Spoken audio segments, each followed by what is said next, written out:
ഇന്ന് 2024 സെപ്റ്റംബർ 10 ചൊവ്വാഴ്ച. കാതിലെത്തും പത്രങ്ങൾ. മീഡിയ വൺ പോഡ്കാസ്റ്റ് ആരംഭിക്കുകയാണ്. ഇത് PT നാസ്. മണിപ്പൂർ കലാപം മറ്റെല്ലാ വാർത്തകളെയും പിന്തള്ളി ഒന്നാം പേജിലെ ഒന്നാം സ്ഥാനത്തേക്ക് വരികയാണ്. ഇംഫാലിൽ വിദ്യാർത്ഥികൾ തെരുവിലിറങ്ങിയിരിക്കുന്നു. കുക്കികൾ വംശഹത്യയെ ഭയക്കുന്നു എന്ന വിധത്തിലൊക്കെ വിവരങ്ങൾ പുറത്തുവരുന്നു. കേരളത്തിലെ ആഭ്യന്തര വകുപ്പ് കലാപം കൂടുതൽ ദുരൂഹമാവുകയാണ്. ADGPയോടൊപ്പം RSS നേതാവ് രാമാധവിനെ കാണാൻ പോയവരുടെ പേരുകൾ പുറത്തുവിട്ടാൽ കേരളം ഞെട്ടുമെന്നാണ് പ്രതിപക്ഷ നേതാവ് പറയുന്നത്. എന്നാൽ ഇതിനെയൊക്കെ മറികടക്കാൻ ഉമ്മൻചാണ്ടിയുടെ മകൻ കേന്ദ്ര സർക്കാരിൻ്റെ അഭിഭാഷക പാനലിൽ എത്തിയെന്നും കേരളത്തിലെ ഒരു കോൺഗ്രസ് MLA BJPയിൽ എത്തുമെന്നും പറയുന്നു ദേശാഭിമാനി. സംഭ്രമജനകമായ കേരള രാഷ്ട്രീയ വാർത്തകൾ കേൾക്കാം. അതാണ് ഇന്ന് പത്രങ്ങളിലെ പ്രഥമ സ്ഥാനത്ത് നിൽക്കുന്നത്. മറ്റു വാർത്തകളില്ലെന്നല്ല. മണിപ്പൂർ, ഇംഫാൽ ഉൾപ്പെടെ തെരുവ് യുദ്ധം, വിദ്യാർത്ഥി കലാപം. മലയാള മനോരമയുടെ ഇന്നത്തെ ലീഡ് വാർത്തയാണ്. രാജ്ഭവനിലേക്ക് കല്ലേറ്, തൗബാൽ കളക്ട്രേറ്റിൽ മെയ്തേയ് പതാക ഉയർത്തി, കാങ്പോക്പിയിൽ വിമുക്ത ഭടനെ അടിച്ചുകൊന്നു, ഒരാഴ്ചക്കിടെ 10 മരണം. കൊൽക്കത്ത, മണിപ്പൂരിൽ കലാപം തുടരുന്നതിനിടെ ഇംഫാൽ ഉൾപ്പെടെയുള്ള ജില്ലകളിൽ പ്രക്ഷോഭവുമായി വിദ്യാർത്ഥികൾ തെരുവിലിറങ്ങി. രാജ്ഭവന് നേരെ കല്ലേറ് നടത്തിയ കോളേജ് സ്കൂൾ വിദ്യാർത്ഥികൾ തൗബാൽ കളക്ട്രേറ്റിൽ മെയ്തേയ് പതാക ഉയർത്തി. ദേശീയ പതാക അഴിച്ചു മാറ്റിയാണ് ഇങ്ങനെ ചെയ്തതെന്ന പ്രചാരണം കലക്ടർ നിഷേധിച്ചു. സെക്രട്ടേറിയറ്റിന് മുന്നിലും സംഘർഷം രൂക്ഷമായിരുന്നു. പോലീസ് കണ്ണീർ വാതക പ്രയോഗവും ലാത്തിചാർജും നടത്തി 12 വിദ്യാർത്ഥികൾക്ക് പരിക്കേറ്റു. അതിനിടെ കാങ്പോക്പി അതിർത്തിയിൽ മെയ്തേയ് മേഖലയിലേക്ക് അബദ്ധത്തിൽ വാഹനമോടിച്ചു ചെന്ന കുക്കി വംശജനായ വിമുക്ത ഭടനെ തട്ടിക്കൊണ്ടുപോയി അടിച്ചുകൊന്നു. ചോരയിൽ കുളിച്ച മൃതദേഹം കൊച്ചുകുട്ടികൾ ഉൾപ്പെടെയുള്ളവർക്ക് കാണിച്ചു കൊടുക്കുന്ന വീഡിയോ സമൂഹ മാധ്യമങ്ങളിൽ പ്രചരിച്ചു. അസം റെജിമെന്റ് മുൻ ഹവിൽദാർ ലീകോംലാൽ മാത്തേയാണ് കൊല്ലപ്പെട്ടത്. ഇതോടെ ഒരാഴ്ചക്കിടെ മണിപ്പൂരിൽ കൊല്ലപ്പെട്ടവരുടെ എണ്ണം 10ആയി. മണിപ്പൂരിലെ മുഴുവൻ മെയ്തേയ് നാഗ MLAമാരും രാജിവെക്കുക, DGPയെയും സുരക്ഷാ ഉപദേഷ്ടാവിനെയും മാറ്റുക, യൂണിഫൈഡ് കമാൻഡിന്റെ ചുമതല മുഖ്യമന്ത്രി ബിരേൻ സിംഗിന് കൈമാറുക, മണിപ്പൂരിന്റെ പ്രാദേശിക അഖണ്ഡത നിലനിർത്തുക തുടങ്ങിയ ആവശ്യങ്ങൾ ഉന്നയിച്ചാണ് വിദ്യാർത്ഥി പ്രക്ഷോഭം. CRPF ഭവനവും ആക്രമിക്കപ്പെട്ടു. സമരക്കാർ പിന്നീട് ഗവർണറെയും മുഖ്യമന്ത്രിയെയും കണ്ട് നിവേദനം നൽകി. കേന്ദ്ര സർക്കാരിൽ സമ്മർദ്ദം ചെലുത്തുന്നതിനായി മുഖ്യമന്ത്രി ബീരൻ സിംഗിന്റെ ആശീർവാദത്തോടെയാണ് വിദ്യാർത്ഥികളുടെ നീക്കമെന്നും ആരോപണമുണ്ട്.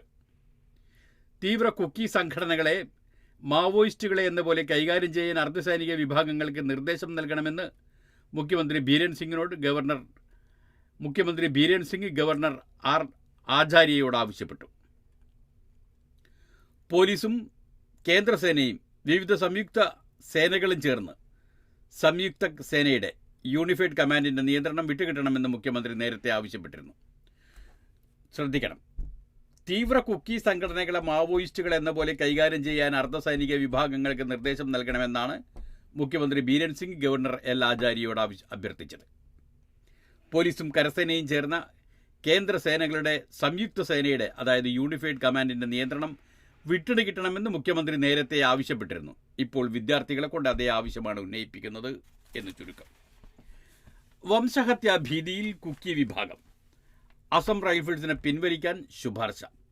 കൊൽക്കത്ത, മണിപ്പൂരിൽ കുക്കി ഭൂരിപക്ഷ പ്രദേശങ്ങളിൽ അസം റൈഫിൾസിനെ പിൻവലിച്ച് CRPFനെ വിന്യസിക്കണമെന്ന് സംസ്ഥാനം സന്ദർശിച്ച മുതിർന്ന സൈനിക ഉദ്യോഗസ്ഥർ കേന്ദ്രത്തിന് ശുപാർശ നൽകിയതായി വിവരം. അസം റൈഫിൾസിനെ പിൻവലിക്കരുതെന്ന് ആവശ്യപ്പെട്ട് കുക്കി വനിതകളുടെ നേതൃത്വത്തിൽ വിവിധ ജില്ലകളിൽ റാലി നടന്നു. തീവ്ര മെയ്തേയ് പക്ഷക്കാർ കുക്കി ജില്ലകളിൽ കടന്നുകയറുന്നത് അസം റൈഫിൾസാണ് തടയുന്നത്. കുക്കി മേഖലകളിലെ സുരക്ഷാ സേനയുടെ 70% നിലവിൽ ഇവരാണ്. മെയ്തേയ്കളുമായി താരതമ്യം ചെയ്യുമ്പോൾ ആയുധശേഷി കുറവുള്ള കുക്കികൾ പിടിച്ചു നിൽക്കുന്നത് അസം റൈഫിൾസ് ഉള്ളതിനാലാണ്. അവരെ പിൻവലിച്ചാൽ വൻ വംശഹത്യ നടക്കുമെന്നാണ് കുക്കികളുടെ ആശങ്ക.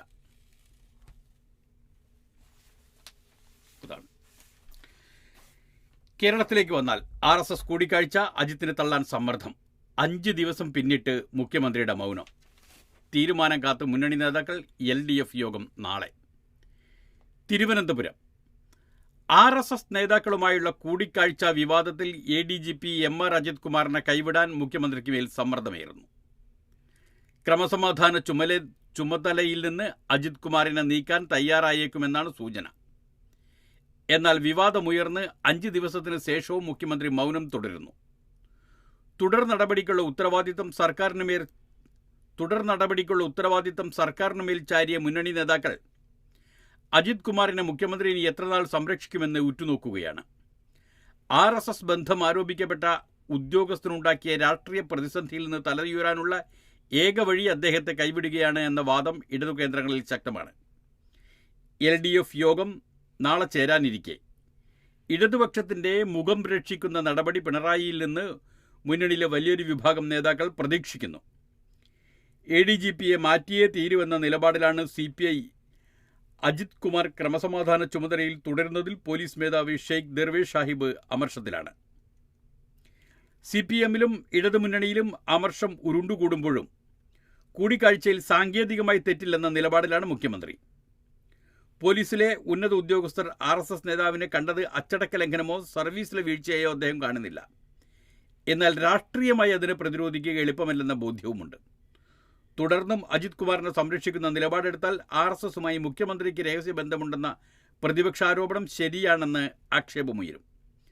അതിനിടെ RSS നേതാവ് റാം മാധവുമായുള്ള കൂടിക്കാഴ്ചയിൽ അജിത് കുമാറിനോടൊപ്പം ഉണ്ടായിരുന്നത് ആരൊക്കെയാണെന്ന് പുറത്തു വന്നാൽ കേരളം ഞെട്ടുമെന്ന് പ്രതിപക്ഷ നേതാവ് VD സതീശൻ പറഞ്ഞു. കൂടിക്കാഴ്ചയുടെ കൂടുതൽ വിവരങ്ങൾ വരും ദിവസങ്ങളിൽ പുറത്തുവിടുമെന്നാണ് സൂചന. ഇതിനൊക്കെയിടയിൽ മുഖ്യമന്ത്രിക്ക് ഒരാശ്വാസമുണ്ട്.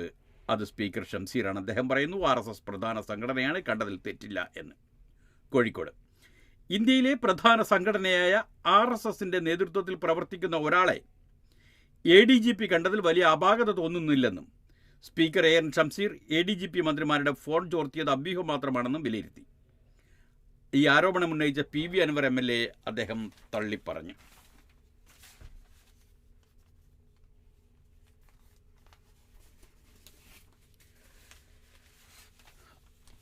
റാം മാധവ് അജിത് കുമാർ കൂടിക്കാഴ്ച, ഒപ്പം 3 പേരുണ്ടായിരുന്നു. തിരുവനന്തപുരം ക്രമസമാധാന ചുമതലയുള്ള ADGP MR അജിത് കുമാറും RSS നേതാവ് റാം മാധവും തമ്മിൽ നടന്ന കൂടിക്കാഴ്ചയിൽ ചെന്നൈ കേന്ദ്രീകരിച്ചുള്ള മലയാളി വ്യവസായി അടക്കം 3 പേർ ഒപ്പം. 2023 മെയ് 22-നാണ് Ajith Kumar RSS general secretary Dattatreya ഹൊസബോളയെ തൃശൂരിൽ കണ്ടത്. അതിനുശേഷം 10 ദിവസം കഴിഞ്ഞ് ജൂൺ 2-ന് കോവളത്തെ ഹോട്ടലിൽ ഒരു പരിപാടിയിൽ പങ്കെടുക്കാൻ എത്തിയപ്പോഴാണ് റാം മാധവിനെ കണ്ടത്. അജിത്തിനൊപ്പം റാം മാധവിനെ സന്ദർശിച്ച മലയാളിക്ക് കണ്ണൂർ വിമാനത്താവളത്തിൽ ഓഹരികളുണ്ടെന്നും തലസ്ഥാനത്തടക്കം ബാർ ഹോട്ടലുകൾ ഈയിടെ വാങ്ങിയെന്നുമാണ് പോലീസിന് ലഭിച്ച വിവരം. ഒപ്പമുണ്ടായിരുന്ന മറ്റ് 2 പേരെക്കുറിച്ചുള്ള വിശദാംശവും പോലീസ് തിരക്കുന്നുണ്ട്. ഔദ്യോഗികമായിട്ടാണ് ADGP പോയതെങ്കിലും റാം മാധവിനെ കാണാൻ മാത്രം മറ്റു 3 പേരെ കൂട്ടിയതെന്തിനെന്ന ചോദ്യമാണ് ഉയരുന്നത്.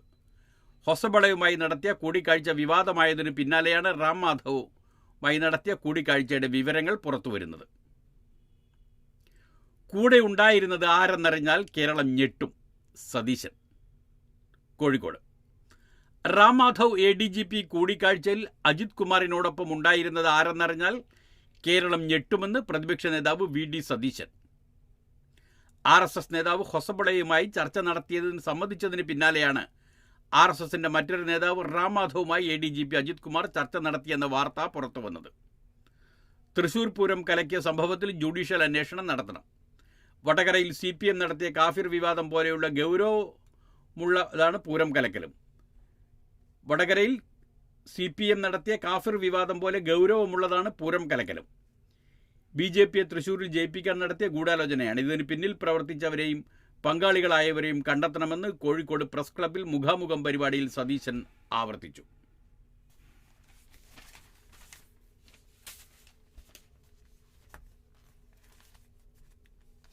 അങ്ങനെയാണ് മനോരമയുടെ വാർത്ത. എന്നാൽ മാധ്യമത്തിൽ ADGPയുടെ ഒപ്പമുണ്ടായിരുന്നത് മുഖ്യമന്ത്രിയുടെ 2 അടുപ്പക്കാർ എന്നൊരു വാർത്തയുണ്ട്. Thiruvananthapuram ADGP MR Ajith Kumar RSS നേതാവ് റാം മാധവുമായി തിരുവനന്തപുരത്ത് നടത്തിയ കൂടിക്കാഴ്ചയിൽ കൂടെ ഉണ്ടായിരുന്ന രണ്ടുപേർ കൂടെ ഉണ്ടായിരുന്നതായി സൂചന. ഇരുവരും മുഖ്യമന്ത്രി പിണറായി വിജയനുമായി ബന്ധമുള്ളവരാണ്. കണ്ണൂരുകാരനായ ബിസിനസ്സുകാരനാണ് ഒരാൾ. രണ്ടാമൻ പിണറായിയുടെ ബന്ധുവും പാർട്ടിയുമായി ബന്ധപ്പെട്ട സ്ഥാപനത്തിലെ ഉദ്യോഗസ്ഥനുമാണ്. കൂടിക്കാഴ്ച വിവരം വിവാദമായതോടെ പോലീസ് രഹസ്യാന്വേഷണ വിഭാഗം നടത്തിയ അന്വേഷണത്തിലാണ് കൂടെ ഉണ്ടായിരുന്നവരുടെ വിവരങ്ങൾ പുറത്തുവന്നത്. മുഖ്യമന്ത്രിയുടെ ദൂതുമായാണ് ADGP RSS നേതാക്കളെ കണ്ടതെന്നാണ് പ്രതിപക്ഷം ആരോപിക്കുന്നത്. മുഖ്യമന്ത്രിക്കും കുടുംബത്തിനുമെതിരായ കേന്ദ്ര അന്വേഷണ ഏജൻസികളുടെ അന്വേഷണത്തിൽ സംരക്ഷണവും പകരം BJPക്ക് തെരഞ്ഞെടുപ്പ് ജയത്തിനുള്ള സഹായവുമാണ് RSSനും മുഖ്യമന്ത്രിക്കും ഇടയിലെ ഡീലെന്ന് അവർ പറയുന്നു. പ്രതിപക്ഷം പറയുന്നു. അതിരഹസ്യമാക്കി വെച്ച കൂടിക്കാഴ്ചയിൽ മുഖ്യമന്ത്രിയുടെ ബന്ധു അടക്കം അടുപ്പക്കാരുണ്ടായിരുന്നുവെന്ന റിപ്പോർട്ട് CPMനെയും സർക്കാരിനെയും കൂടുതൽ പ്രതിരോധത്തിലാക്കുന്നതാണ്. 2023 ഡിസംബറിലാണ് കോവളത്തെ ഹോട്ടലിൽ ADGP MR Ajith Kumar RSS നേതാവ് രാം മാധവിനെ കണ്ടത്. RSS ചിന്തൻ ശിബിരത്തിൽ പങ്കെടുക്കാൻ എത്തിയതായിരുന്നു രാം മാധവ്. സുഹൃത്തായ RSS സമ്പർക്ക് പ്രമുഖ് കൈമനം ജയകുമാറിനോടൊപ്പമാണ് MR അജിത് കുമാർ ഹോട്ടലിൽ എത്തിയത്. RSS പോഷക സംഘടനയായ വിജ്ഞാന ഭാരതിയുടെ ദേശീയ ഭാരവാഹിയാണ് ജയകുമാർ. 2023 മെയ്യിൽ തൃശൂരിൽ RSS ജനറൽ സെക്രട്ടറി ദത്താത്രേയ ഹൊസബളയെ MR അജിത് കുമാർ സന്ദർശിച്ചിരുന്നു. പ്രതിപക്ഷ നേതാവ് VD സതീശൻ ഇതു സംബന്ധിച്ച വിവരങ്ങൾ വെളിപ്പെടുത്തിയതിന് പിന്നാലെയാണ് ADGP തിരുവനന്തപുരത്ത് റാം മാധവിനെ കണ്ടതും പുറത്തുവന്നത്. പിന്നാലെ കൂടിക്കാഴ്ച നടത്തിയ വിവരം ADGP സ്ഥിരീകരിച്ചു. RSS നേതാക്കളെ കണ്ടത് വ്യക്തിപരമാണെന്നാണ് മുഖ്യമന്ത്രിയുടെ ഓഫീസിനോട് MR അജിത് കുമാർ വിശദീകരിച്ചത്. വ്യക്തിപരമാണ്, അതായത് അജിത് കുമാറിൻ്റെ വ്യക്തിപരമായ ആവശ്യമാണോ മുഖ്യമന്ത്രിയുടേതാണോ എന്ന് മാത്രമേ ഇനി പുറത്തു വരാനുള്ളൂ. അപ്പോൾ RSS നേതാക്കളെ കണ്ടതിൽ തെറ്റില്ലെന്ന് സ്പീക്കർ പറഞ്ഞല്ലോ. കോഴിക്കോട് നിന്നാണ് അത് പറഞ്ഞത്. ADGP MR Ajith Kumar RSS നേതാക്കളെ കണ്ടതിൽ തെറ്റില്ലെന്ന് സ്പീക്കർ M. ഷംസീർ കോഴിക്കോട് മാധ്യമപ്രവർത്തകരോട് പ്രതികരിക്കുന്നതിനിടെയാണ്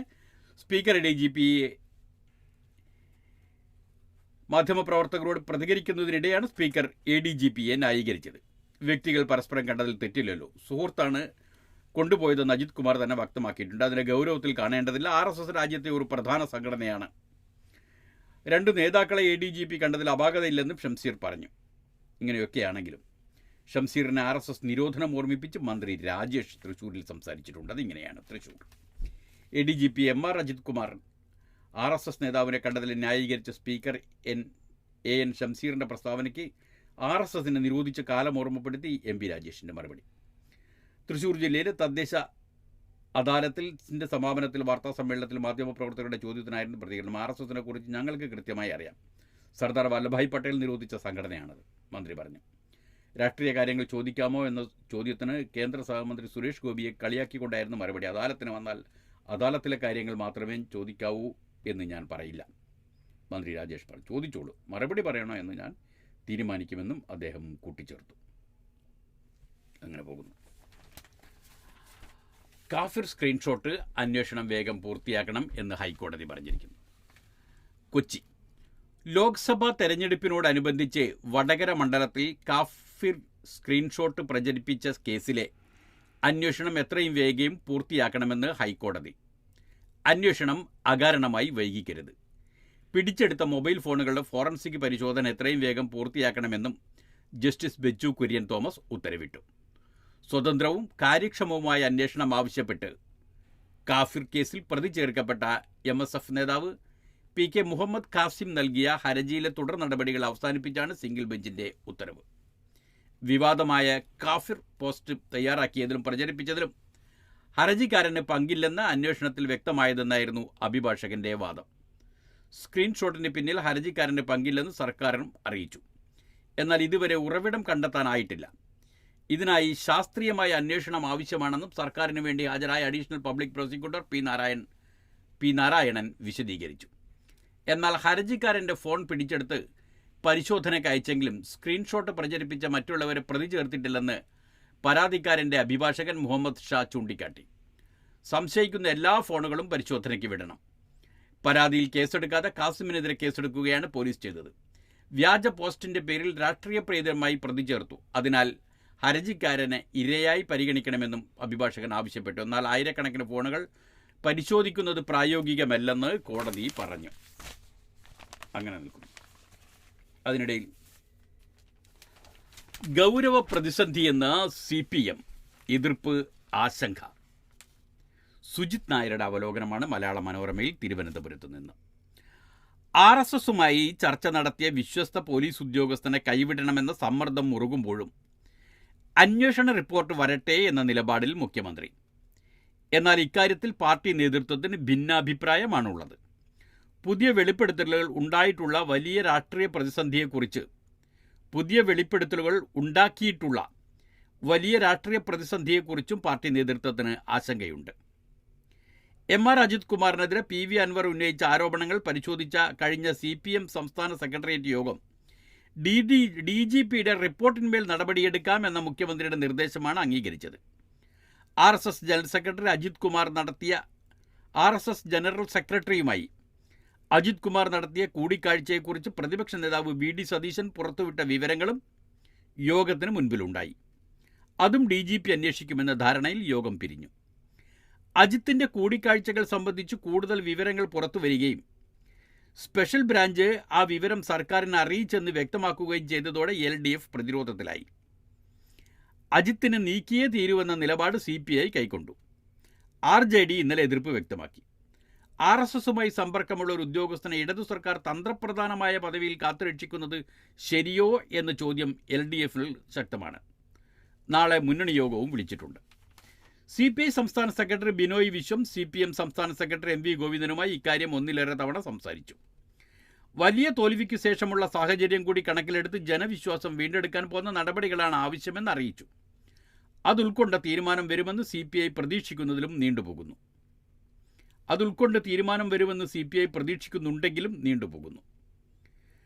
മുഖ്യമന്ത്രിയുടെ നിലപാടിനെ ന്യായീകരിക്കേണ്ടി വരുന്നതിൻ്റെ പേരിൽ RSSനെ കൂടി ന്യായീകരിക്കേണ്ട സ്ഥിതി CPMന് വന്നു ചേർന്നെന്നാണ് സ്പീക്കർ N ഷംസീറിൻ്റെ പ്രതികരണം വ്യക്തമാക്കുന്നത്. ഇത് യാദൃശ്ചികമായി സംഭവിച്ചതല്ലെന്നും ഏറ്റുപിടിക്കാനിടയുണ്ടെന്നുമുള്ള സൂചനകളുണ്ട്. വിവാദമുയർന്നപ്പോൾ നേതൃത്വത്തിൽ പ്രതികരണം വേണ്ടവിധമായില്ലെന്ന വിമർശനവും പാർട്ടിയിലുണ്ട്. ഒരു വാർത്താക്കുറിപ്പ് പോലും ഇറക്കാതെ മുഖ്യമന്ത്രി തുടരുന്ന മൗനമാണ് കൂടുതൽ സങ്കീർണമാക്കുന്നതെന്ന് വിലയിരുത്തലുമുണ്ട്. ഇന്നോ നാളെയോ മുഖ്യമന്ത്രി മാധ്യമങ്ങളെ കണ്ടേക്കുമെന്നാണ് വിവരം. കൂടിക്കാഴ്ചയിൽ അജിത്തിനൊപ്പം ഭരണ നേതൃത്വത്തിൻ്റെ ഉന്നതൻ്റെ ബന്ധു കൂടി ഉണ്ടായിരുന്നുവെന്ന വിവരമാണ് പ്രതിപക്ഷത്തിന് ഒടുവിൽ ലഭിച്ചിരിക്കുന്നത്. CPM നിയമസഭാ കക്ഷി അംഗമാണെന്ന് പാർട്ടി ഓർമ്മിപ്പിച്ച PV അൻവർ ഇന്നലെയും പക്ഷേ അജിത്തിനെ നീക്കണമെന്ന ആവശ്യം ഉന്നയിച്ചു.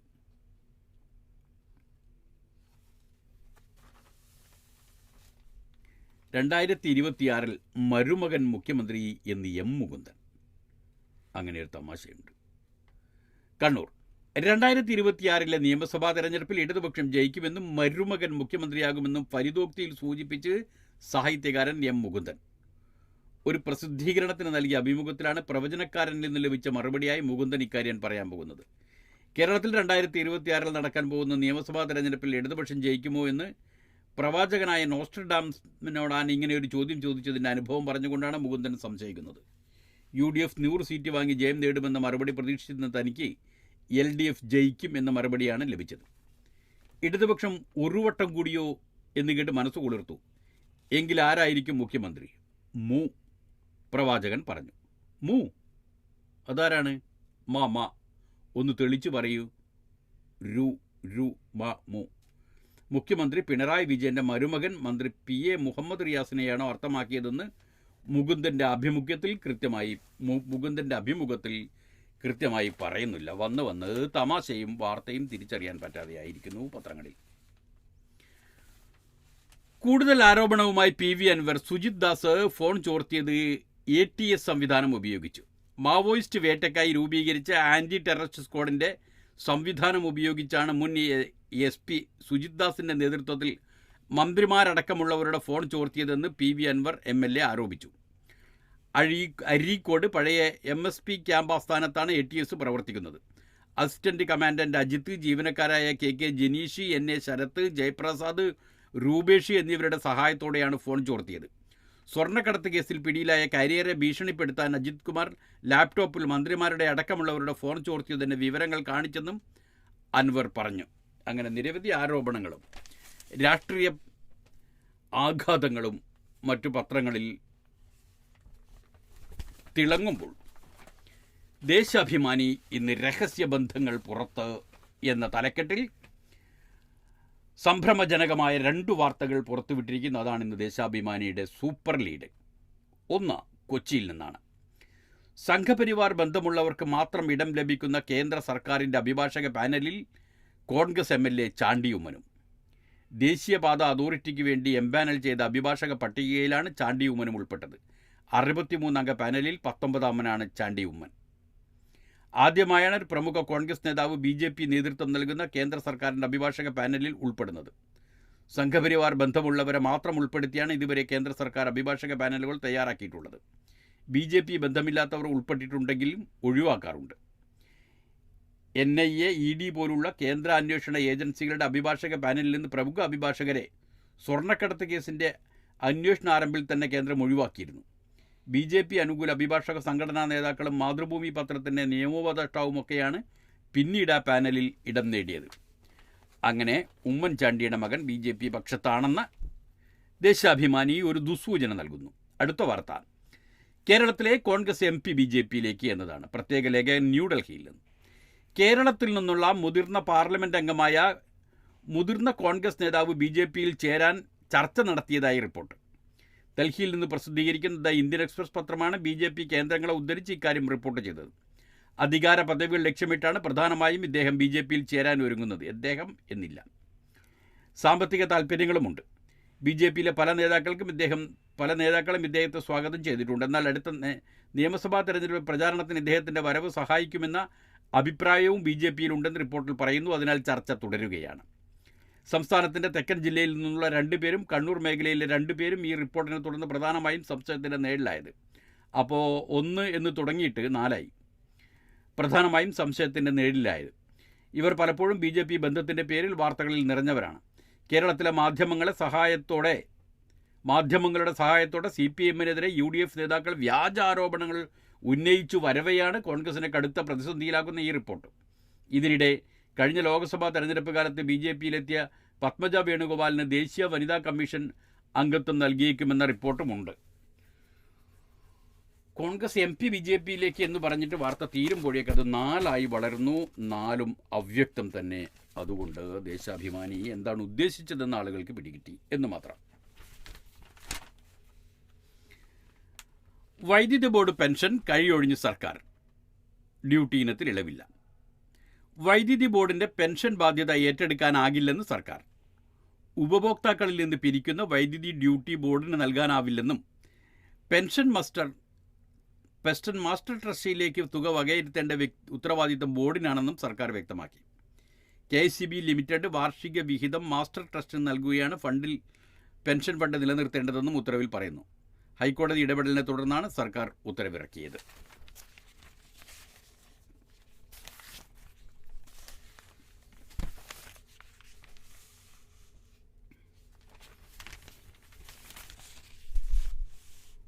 ഊർജ്ജ മേഖലയിലെ സഹകരണം വ്യാപിപ്പിക്കാൻ ഇന്ത്യ UAE ധാരണ. ഇരു രാജ്യങ്ങളിലും 4 കരാറുകളിൽ ഒപ്പിട്ടു. ന്യൂഡൽഹി.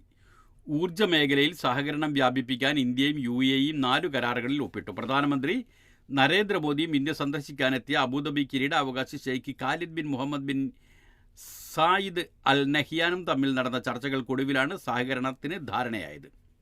ദീർഘകാലം ദ്രവീകൃത പ്രകൃതിവാതകം വിതരണം ചെയ്യാൻ അബുദാബി നാഷണൽ ഓയിൽ കമ്പനിയും ഇന്ത്യൻ ഓയിൽ കോർപ്പറേഷനും തമ്മിലും അഡ്നാക്കും ഇന്ത്യ സ്ട്രാറ്റജിക് പെട്രോളിയം റിസർവ് ലിമിറ്റഡും തമ്മിലും കരാറുകളിൽ ഒപ്പിട്ടു. അതെങ്ങനെയാണ്? തടവുകാരെ വിട്ടയക്കൽ വിവാദം UP സർക്കാർ ഉദ്യോഗസ്ഥനെ ബലിയാടാക്കിയെന്ന് സുപ്രീം കോടതി. ന്യൂഡൽഹി. 16 വർഷത്തിലധികമായി ശിക്ഷ അനുഭവിക്കുന്ന ജീവപര്യന്തം തടവുകാരെ വിട്ടയക്കുന്ന വിഷയത്തിൽ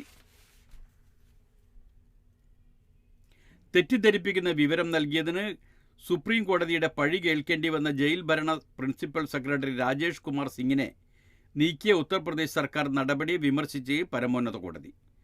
മാതൃകാ പെരുമാറ്റച്ചട്ടത്തിൻ്റെ പേര് പറഞ്ഞ് ഫയലിൽ തുടർ നടപടി സ്വീകരിക്കാതിരുന്ന സർക്കാർ IAS ഉദ്യോഗസ്ഥനെ ബലിയാടാക്കുകയാണ് ചെയ്തതെന്ന് കോടതി പറഞ്ഞു.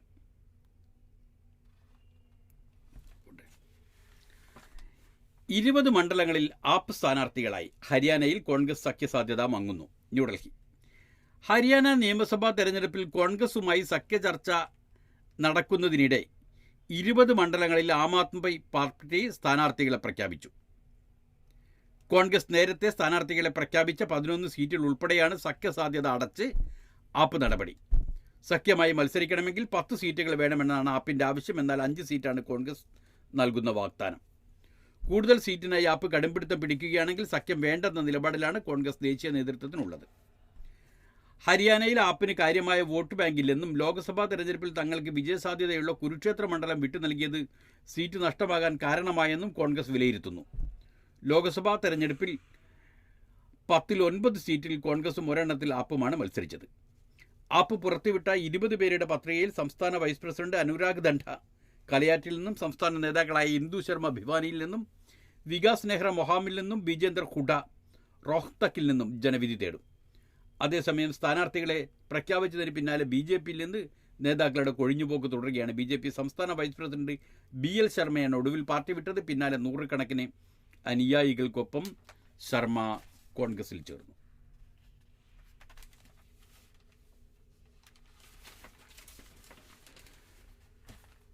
സിറിയയിൽ ഇസ്രായേൽ വ്യോമാക്രമണം, 25 മരണം. ഡമസ്കസ്. സിറിയയിൽ ഞായറാഴ്ച രാത്രി ഇസ്രായേൽ നടത്തിയ വ്യോമാക്രമണത്തിൽ 25 പേർ കൊല്ലപ്പെട്ടു. 43-ലേറെ പേർക്ക് പരിക്കേറ്റു. പരിക്കേറ്റവരിൽ പലരുടെയും നില ഗുരുതരമാണ്. ഹമ പ്രവിശ്യയിലെ മസ്യാഫ് മേഖലയിലുള്ള സൈനിക ഗവേഷണ കേന്ദ്രം ഉൾപ്പെടെ ലക്ഷ്യമിട്ട് വിവിധ പ്രദേശങ്ങളിലായിരുന്നു ബോംബ് വർഷം. ഹൈവേ തകരുകയും തീപിടുത്തത്തിനിടയാവുകയും ചെയ്തതായി സിറിയൻ വാർത്താ ഏജൻസി സന അറിയിച്ചു. തീരനഗരമായ താർത്തൂസിനടുത്തും ആക്രമണം നടന്നതായി പ്രാദേശിക മാധ്യമങ്ങളും റിപ്പോർട്ട് ചെയ്തു. കൊല്ലപ്പെട്ടവരിൽ 4 പേർ സാധാരണക്കാരാണെന്ന് ബ്രിട്ടൻ ആസ്ഥാനമായ Syrian observatory for human rights അറിയിച്ചു. ഞായറാഴ്ച രാത്രി 11:20 ഉത്തര പടിഞ്ഞാറൻ ലെബനൻ ദിശയിൽ നിന്ന് മധ്യമേഖലയിലേക്ക് നിരവധി സൈനിക കേന്ദ്രങ്ങൾ ലക്ഷ്യമിട്ട് ഇസ്രായേൽ വ്യോമാക്രമണം നടത്തിയതായി സിറിയൻ സൈനിക വൃത്തങ്ങൾ പറഞ്ഞു. മിസൈലുകളിൽ ചിലത് വ്യോമ പ്രതിരോധ സംവിധാനങ്ങൾ വെടിവെച്ചിട്ടതായും അവർ വ്യക്തമാക്കി. ആക്രമണങ്ങളെക്കുറിച്ച് ഇസ്രായേൽ സേന പ്രതികരിച്ചിട്ടില്ല. നേരത്തെയും സിറിയൻ സർക്കാർ നിയന്ത്രിത മേഖലകളിൽ ഇസ്രായേൽ നൂറുകണക്കിന് വ്യോമാക്രമണങ്ങൾ നടത്തിയിരുന്നു. എന്നാൽ അപൂർവമായാണ് ഇസ്രായേൽ ഇക്കാര്യം സമ്മതിച്ചിട്ടുള്ളത്. സിറിയൻ സേനയെ ലക്ഷ്യമിട്ടാണ് കൂടുതൽ ആക്രമണങ്ങളും നടത്തിയത്. സിറിയയിലൂടെയാണ് ലെബനൻ ആസ്ഥാനമായ ഹിസ്ബുല്ലയ്ക്ക് ഇറാൻ ആയുധം നൽകുന്നതെന്നാണ് ഇസ്രായേലിൻ്റെ ആരോപണം.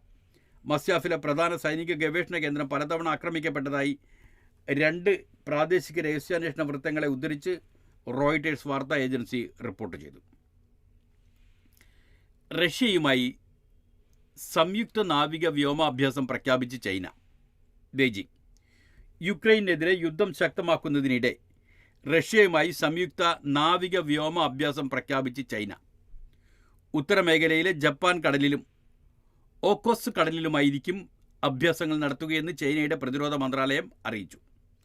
ഇരു രാജ്യങ്ങളും തമ്മിലുള്ള സഹകരണം മെച്ചപ്പെടുത്തുകയും സുരക്ഷാ ഭീഷണികൾ ഒരുമിച്ച് നേരിടാനുള്ള ശേഷി വർദ്ധിപ്പിക്കുകയുമാണ് ലക്ഷ്യമിടുന്നതെന്നും മന്ത്രാലയം അറിയിച്ചു. മറ്റ് വിശദാംശങ്ങളൊന്നും മന്ത്രാലയം നൽകിയിട്ടില്ല. നേരിട്ട് ആയുധങ്ങൾ നൽകുന്നതിലൂടെ റഷ്യയും ഏറ്റവും പ്രധാനപ്പെട്ട ഇന്ധനവാതക ഉപഭോക്താവുമാണ് ചൈന. നേരിട്ട് ആയുധങ്ങൾ നൽകുന്നില്ലെങ്കിലും റഷ്യയുടെ ഏറ്റവും പ്രധാനപ്പെട്ട ഇന്ധനവാതക ഉപഭോക്താവാണ് ചൈന. വിയറ്റ്നാമിൽ പ്രളയത്തിൽ പാലം തകർന്നു, ബസ് ഒലിച്ചുപോയി. ഹനോയ്.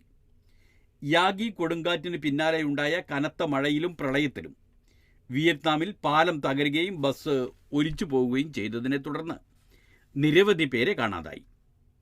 3 ദിവസമായി തുടർന്ന ദുരന്തത്തിൽ മരിച്ചവരുടെ എണ്ണം 59ആയി. യാഗി കൊടുങ്കാറ്റിൽ 9 പേരും പ്രളയത്തിലും മണ്ണിടിച്ചിലുമായി 50 പേരുമാണ് ജീവൻ നഷ്ടപ്പെട്ടത്. മലയോര മേഖലയായ കഔബാങ് പ്രവിശ്യയിൽ തിങ്കളാഴ്ച രാവിലെ 20 പേരുമായി പോവുകയായിരുന്ന ബസ്സാണ് ഒലിച്ചുപോയത്. ഫൂത്തോ പ്രവിശ്യയിലാണ് ചുവന്ന നദിക്ക് കുറുകെയുള്ള ഉരുക്കുപാലം തകർന്ന് 13 പേരെ കാണാതായത്. 3 പേരെ രക്ഷപ്പെടുത്തി. യാഗി കൊടുങ്കാറ്റിലുണ്ടായ കനത്ത നാശം കാരണം ഹൈഫോങ്, ക്വാങ്നിൻ പ്രവിശ്യകളിലെ ഫാക്ടറികളുടെ പ്രവർത്തനം പുനരാരംഭിക്കാൻ കഴിഞ്ഞിട്ടില്ല.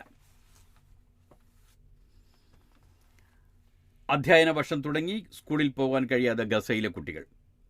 Gaza city. അധിനിവേശ സേനയുടെ കണ്ണിൽ ചോരയില്ലാത്ത വിനാശം തുടരുന്നതിനാൽ ആയിരക്കണക്കിന് പലസ്തീൻ കുട്ടികൾക്ക് ഇത്തവണ സ്കൂൾ പഠനം മുടങ്ങും. പലസ്തീനിൽ പുതിയ അധ്യയന വർഷം തിങ്കളാഴ്ചയാണ് ഔദ്യോഗികമായി ആരംഭിക്കുന്നത്. ഒക്ടോബറിൽ തുടങ്ങിയ ആക്രമണത്തിൽ സ്കൂളുകളും വീടുകളും സകലതും നഷ്ടമായ അഭയാർത്ഥി ക്യാമ്പുകളിലെ തമ്പുകളിൽ കഴിയുകയാണ് കുട്ടികൾ. 6.5 ലക്ഷം വിദ്യാർത്ഥികളുടെ പഠനമാണ് 2ാം വർഷവും നഷ്ടമാകുന്നത്. ലോകത്തെ ഏറ്റവും ഉയർന്ന സാക്ഷരതയുള്ള നാടുകളിൽ ഒന്നാണ് ഗസയും വെസ്റ്റ് ബാങ്കും. ഏറ്റുമുട്ടൽ തുടങ്ങുന്നതിന് മുൻപ് മികച്ച വിദ്യാഭ്യാസ സംവിധാനങ്ങളാണ് മേഖലയിൽ ഉണ്ടായിരുന്നത്. 11 മാസമായി തുടർന്ന ഇസ്രായേൽ ആക്രമണം ഗസയുടെ ഭാവി സ്വപ്നങ്ങൾ കൂടിയാണ് തകർത്തത്. ഇതോടുകൂടി ഇന്നത്തെ വാർത്തകൾ അവസാനിക്കുന്നു. നാളത്തെ വാർത്തകൾ നാളെ കേൾക്കാം.